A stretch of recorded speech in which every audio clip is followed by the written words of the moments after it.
한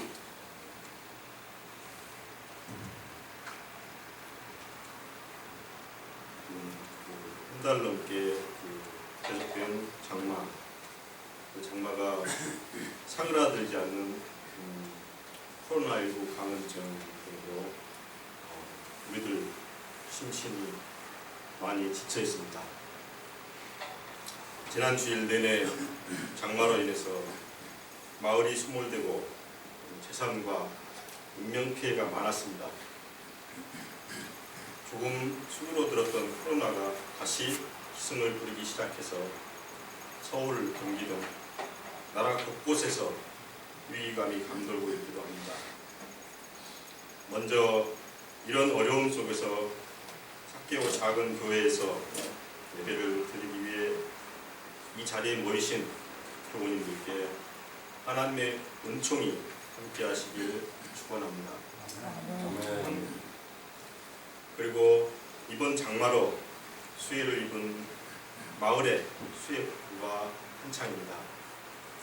군 장병들이 동원되어 사력을 다하고 있고 자원봉사자들이 줄을 잇고 있습니다.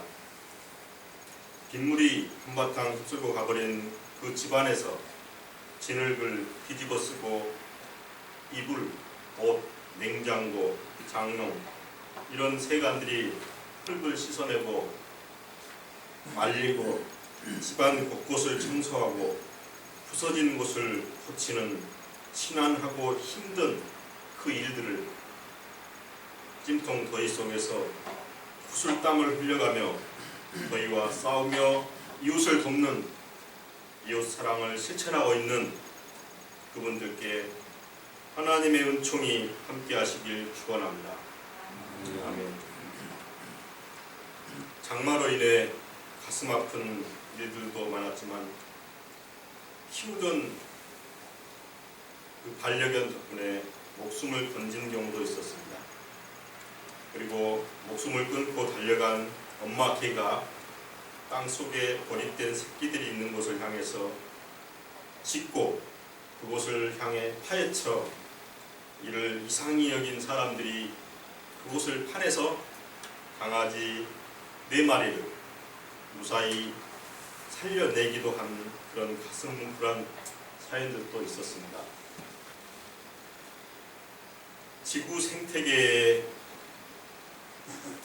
위협, 앞으로 이 지구는 코로나19 같은 그런 감염병이나 장마, 태풍, 폭풍, 폭염 등 자연재해, 더 큰 재해가 계속될 것이라고 자연과학자들은 말하고 있으며 우리 각자 자신들도 느끼고 실감하고 있는 그런 사실입니다. 장마가 끝난다고 한숨 돌리려나 했더니 이제 폭염과 열대야가 또 기다리고 있다고 합니다. 이렇게 모두가 힘든 시기를 잘 보낼 수 있도록 서로 양보하고 배려하고 서로 돕는 한 주간 되시길 바랍니다. 오늘 성경 본문은 먼저 마태복음 18장 15절에서 20절 말씀부터 새기도록 하겠습니다. 네 형제가 죄를 짓거든 가서 단둘이 있는 자리에서 그에게 충고하여라. 그가 너의 말을 들으면 너는 그 형제를 얻는 것이다. 15절 말씀입니다. 이 말씀에서 형제라는 것은 종교를 믿는 사람을 말합니다. 즉 유대교를 믿는 사람인 공동체의 지체와 관련되어 있습니다. 이 형제가 죄를 짓거든 1대1로 충고하라는 말씀인데 여기에서 죄는 율법 위반과 개인적인 행위로서의 죄, 하나님에게 반항하는 그 인간 본성으로서의 죄, 인격적 힘으로서의 죄를 의미하고 있습니다. 이런 공동체의 형제에게 충고하여 말을 들으면 형제를 얻지만 그렇지 않거든 한두 사람의 증인과 함께 그에게 가라고 하는데 이는 한두 사람의 조력을 통해 죄인을 보호하기 위해서입니다. 사실 죄를 지었다고는 하나 죄를 지은 그 사람이 정말로 죄를 지은 것인지, 아니면 지금 경고를 하고 있는 내가 부당한 사람일 수도 있기 때문입니다. 그러므로 같이 간 한두 사람의 그 증인이 누가 옳고 누가 그런지를 판단할 수도 있고, 또 지금 경고하고 있는 그 경고자인 내가 하지 못하는 그런 말을 적절하게 그에게 해줄 수도 있을 것입니다. 그런데 죄를 지은 이 사람이 이들의 말도 듣지 않았을 때는 교회에 알리고 교회의 말조차 듣지 않으면 세리와 이방인같이 여기라고 말씀하십니다. 세리라는 것은 로마 제국에 속해 있는 그 지방에서 세금 걷는 일을 하던 그 사람을 말합니다.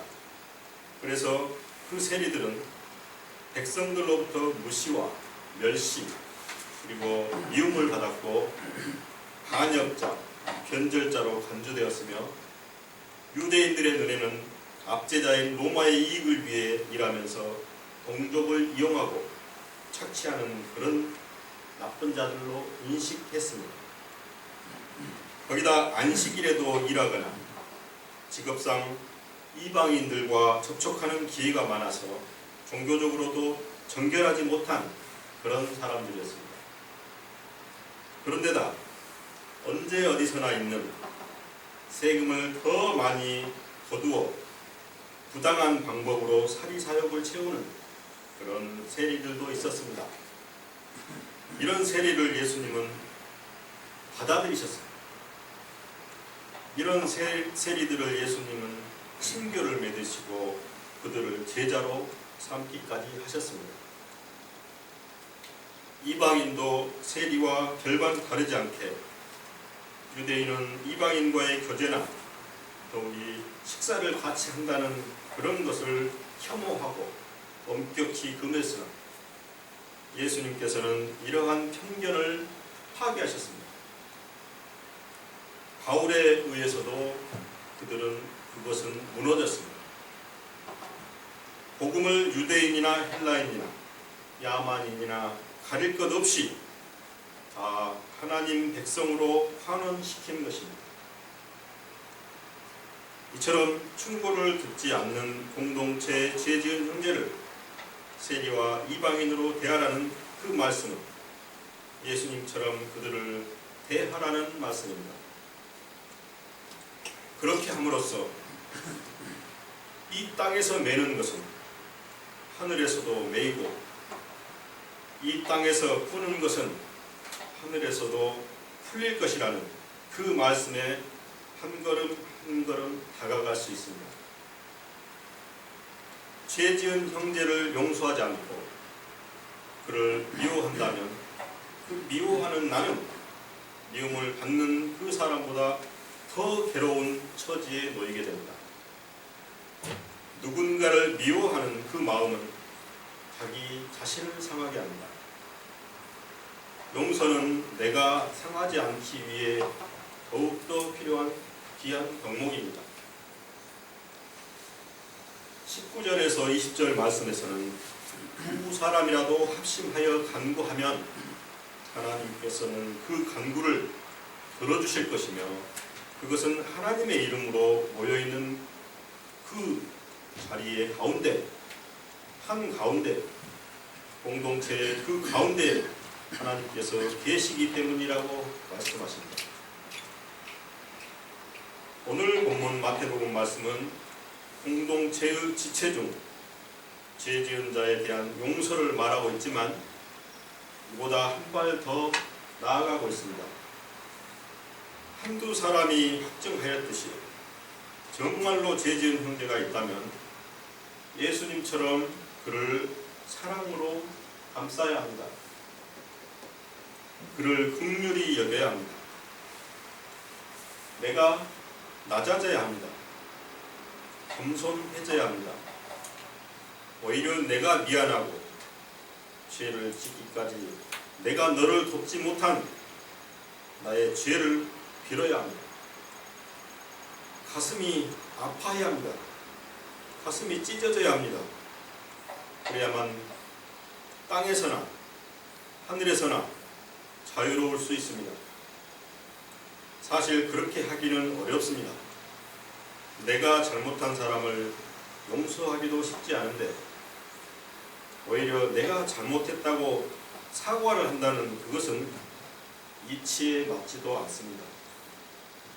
그리고 그렇게 행할 수 있는 그런 사람은 거의 없습니다. 그러나 우리는 그리스도 예수를 믿는 사람으로서 신앙인으로서 그렇게 할 수 있어야 합니다. 하나님이 공동체 가운데 계시는 것처럼 하나님을 각자의 마음 중심에 모신 사람에게는 그리 어려운 일이 아닙니다. 토마스 아 캠피스라는 분이 쓴 그리스도를 본받아 라는 그 책에서 이런 말씀을 하십니다. 만약 그대가 하나님의 뜻에 맞는 것과 이웃에 대한 선행 이외에는 아무것도 얻으려 하지 않고 추구하지도 않는다면 그대는 완전 무결한 내적 자유를 누리게 될 것이요, 그대의 마음이 정정 당당하다면 모든 피조물이 그대에게 삶의 거울이요 성전이 될 것이다 라고 말씀하십니다.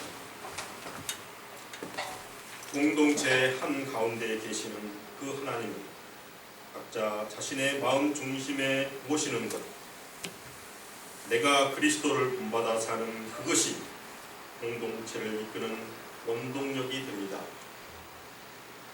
공동체에 한 사람의 의인이 있다면 그 공동체는 올바른 길, 하나님의 공동체의 한 가운데에 계심을 알게 되고 하나님의 그 뜻에 따라 살 수 있습니다.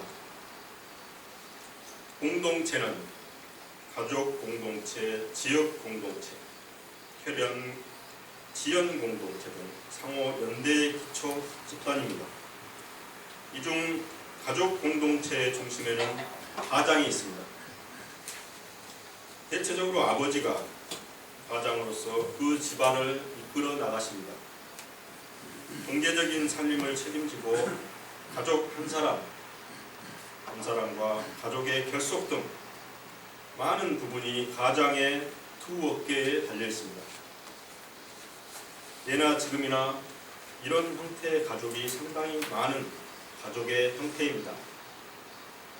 지금은 어느 정도 가장의 책임이 감해지기는 했지만 여전히 가장이 차지하는 부분이 많습니다. 중심에 있는 그 가장이 흔들리면 그 가정도 흔들리게 됩니다. 대체적으로 사람들은 한 가운데 중심에 있고 싶어 하지 않습니다. 대체로 사람들은 가장자리에 있다가 있는 듯 없는 듯 하다가 살짝 빠져나오고 싶어 합니다. 그러나 하나님께서는 정중앙에 계십니다. 우리 삶이 가운데 내 마음속 중심에 하나님께서 계십니다. 하나님은 우리 삶의 한 가운데에 임재하시며 우리를 하나님께서는 구원하시고 하나님은 우리에게 은총을 내려주고 계십니다. 오늘 성경 본문 구약 성경 출애굽기 40장 17절에서 38절 말씀에서는 모세가 성막을 세워 완성하고 성막의 내부와 외부를 꾸미는 등 하나님께서 명하신 모든 일을 마치고 주님의 영광이 그 성막에 가득 찼습니다. 이스라엘 자손의 그 길을 하나님께서 밝혀주셨음을 출애굽기는 보고하고 있습니다. 이 성막은 하나님과 세상을 잇는 세계의 세상의 중심으로 세속적 공간이 아니고 성스러운 공간이 됩니다. 모세와 하나님의 소통이 가능한 그 공간이 되어 이스라엘 민족이 가는 동안에 낮에는 주님의 구름이 성막 위에 있고 밤에는 구름 가운데 불이 있어서 이스라엘 온 자손의 눈앞을 그 불빛이 밝혀주고 있는 것입니다. 하나님은 세계의 중심인 성막을 짓게 하시고 그 가운데에서 이스라엘 민족을 지켜주시고 인도하시고 계십니다. 한쪽 끝에서가 아니라 늘 정중앙에서 하나님께서는 우리를 도와주시고 지켜보고 계십니다. 불교의 석가모니는 왕자로 태어나서 화려한 궁전에서 살다가 세상의 추한 꼴은 하나도 보지 못하고 오직 궁전 속에 아름다운 것들만 보고 아름다운 음악을 들으면서 아름답게 살아가는 청년이었습니다. 이 석가모니 청년이 어느 날 성 밖으로 나갑니다. 성 밖으로 나가서 사람들이 어떻게 사는지 보고 싶다, 이런 생각이 듭니다. 마차에 말을 부리는 사람에게 말합니다. 이봐, 나 좀 궁전 밖으로 나가게 해줘. 나를 좀 궁전 밖으로 데리고 가봐. 이 청년 석가모니는 마차를 타고 다니면서 세상을 이제 알기 시작합니다. 이제 보기 시작한 거죠. 늙고 보기 싫은 노인을 보게 되고 병든 아주 나약한 사람을 보게 되고 심지어는 길바닥에 죽어서 구더기가 파먹고 있는 시체를 보고 그것을 본 이 석가모니는 궁전을 벗어나 세상의 중심으로 들어가서 석가모니는 큰 깨달음을 얻습니다. 욕망과 고통을 해탈한 그 열반의 상태, 그 니르바나의 심리적 상태가 고통에서 헤어날 그 길이라고 합니다. 해탈하면 우리의 삶이 조화롭고 그 중심이 온전해진다는 것입니다. 또 이 맥락에서 보살도를 이야기 아니할 수 없죠. 그 보살도의 보살은 영생의 진리를 깨달았으면서도 자진해서 이 세상에 내려와 세상 속에서 세상의 중심에서 기꺼이 그는 즐겁게 이 세상의 슬픔과 고통에 그는 동참하는 그런 자를 보살이라고 말하고 있습니다. 그가 보살이 한 발만 건너가버리면 그는 니르바나의 세계인데 그 한 발을 건너가지 않고 이 세상에 남아서 그가 그렇게 애타게 사랑할 수밖에 없는 그 중생들의 고통을 그는 함께하면서 그들과 함께 해탈하기 위해서 자비로운 그 마음으로 중생들의 고통에 참여하고 있다는 것입니다. 니르바나는 사람들 안에 있는 그것이지 사람들과 떨어져 있는 사람들의 삶과 별개인 것이 아닙니다. 니르바나의 그 상태는 어떤 욕망이나 공포, 사회적인 그런 것에 쫓겨 살지 않게 될 때 자기 안에서 내적인 평화의 그 정중심을 발견할 때 달성됩니다. 티베트 불교화에서는 뱀의 바퀴를 나타낸 그림이 있습니다. 수도원의 법당 안에서는 그 그림을 볼 수가 없습니다. 그러나 사람들이 살고 있는 저작권 밖에서 볼 수 있습니다.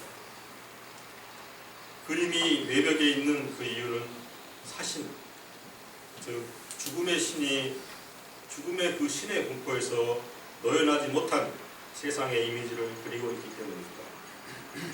이 그림에 그림에는 6가지 환생의 영역이 끊임없이 돌고 있는 바퀴의 6바퀴 살로 나타나 있습니다.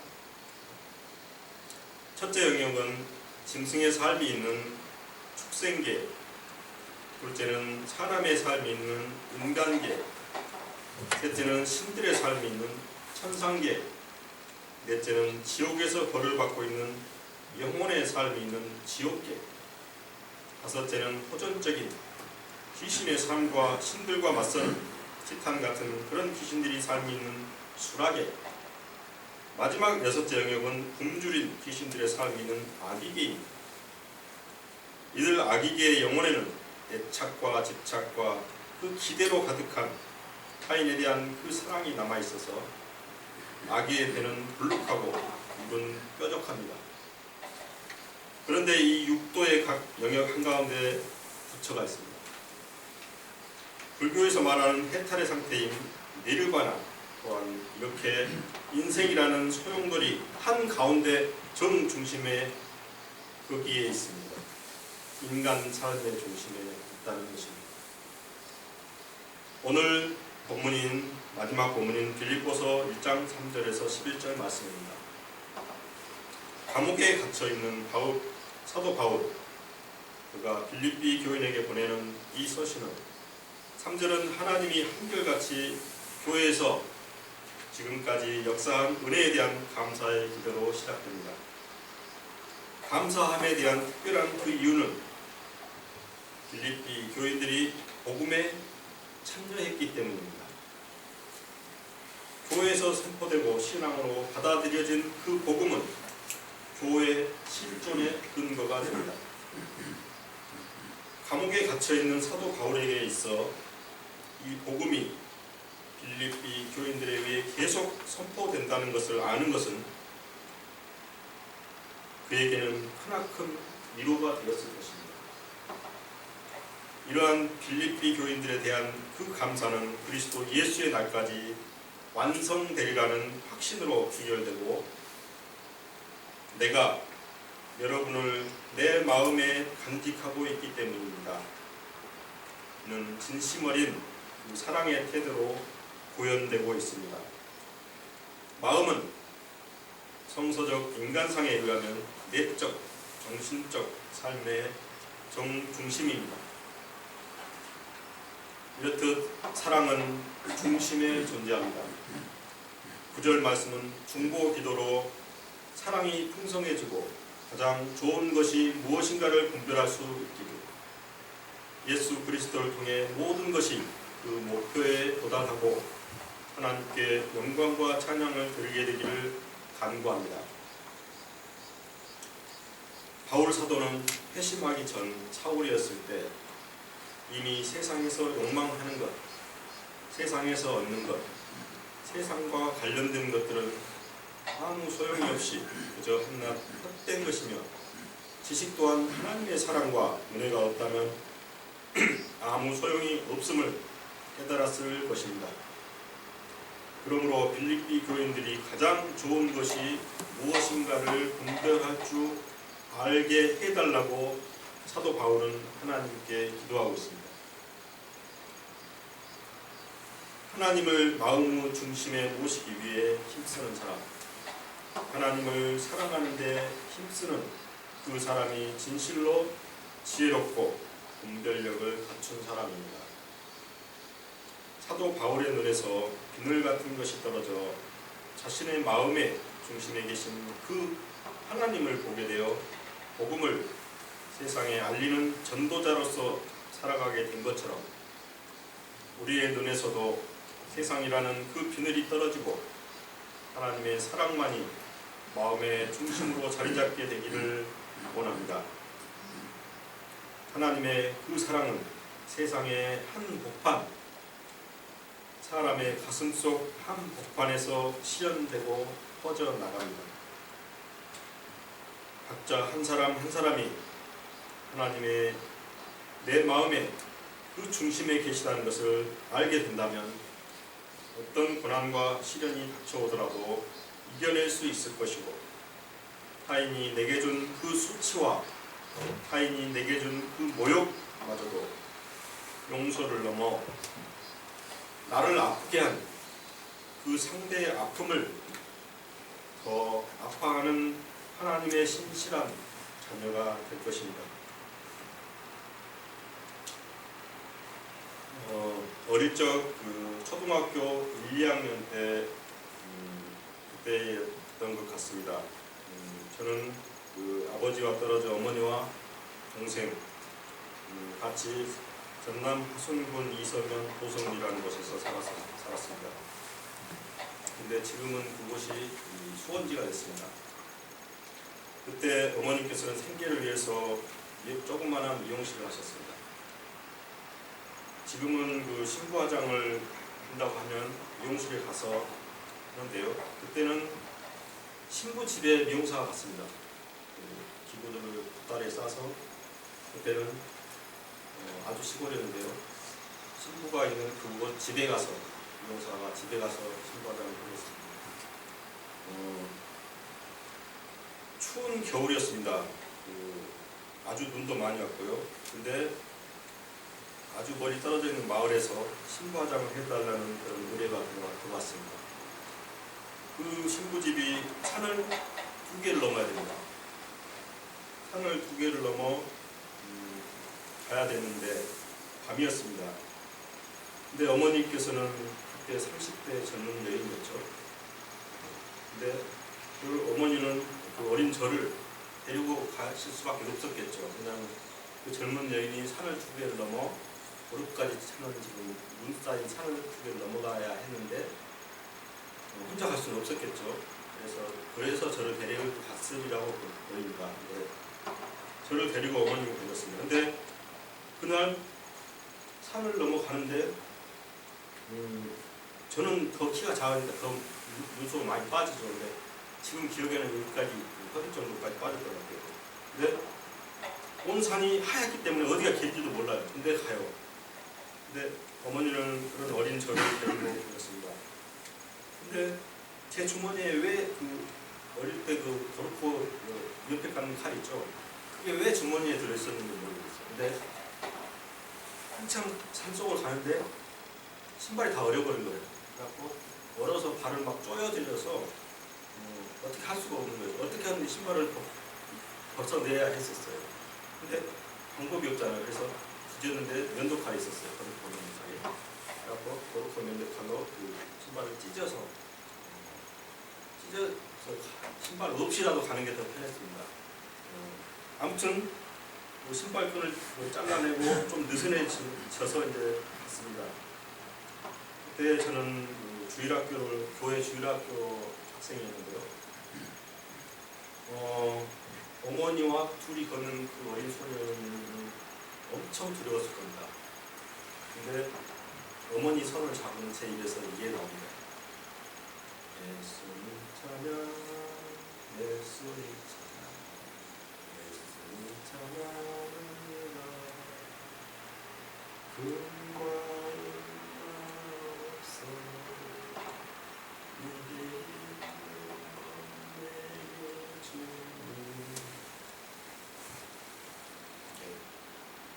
주는 옛날 주일학교는요, 달력 뒤에다 이렇게 매직으로 써갖고 불렀었어요. 제가 그 노래를 그렇게 주일학교 때 노래를 부르니까 옆에 가시는 어머니도 예수님 찬양, 예수님 찬양, 어머니께서 그렇게 따라 부르시면서 그 공포 속 눈길을 3분을 넘었습니다. 오직 기댈 것이라고는 이 어머니는 저 이외에, 저는 어머니 이외에 없는 그 상황에서 예수님의 그 사랑을 간절히 바랬습니다. 그리고 그래서 저절로 제가 부르려고 한 것도 아닌데 제 입에서 저절로 예수님 찬양, 이게 저절로 나왔습니다. 노래가 되어서 우리 모자를 위로해주고 격려해주고 우리 모자에게 용기를 주셨음을 저는 알게 됐습니다. 90년대 초 김지하 시인께서는 중심의 괴로움, 라는 시집을 출간하셨습니다. 이 시집의 시 중심의 괴로움은